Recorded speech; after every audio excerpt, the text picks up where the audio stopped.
పిత పుత్ర పవిత్రాత్మ నామమున ఆమేన్. ఈరోజు జూన్ 13వ తారీఖు.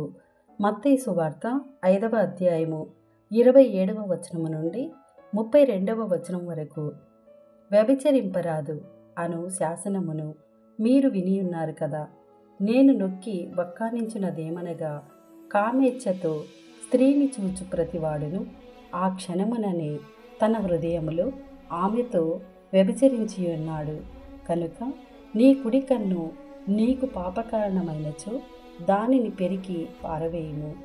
నీ దేహమంతయు నరకములో త్రోయబడుట కంటే నీ అవయవములలో ఒక దానిని కోల్పోవుట మేలు. నీ కుడి చేయి నీకు పాపకారణమైనచో దానిని నరికి పారవేయుము. నీ దేహమంతయు నరకము పాలగుట కంటే నీ అవయవములలో ఒక దానిని కోల్పోవుట మేలు. తన భార్యను విడవనించువాడు విడాకుల పత్రమును ఇయ్యవలెను అని మీరు వినియున్నారు కదా.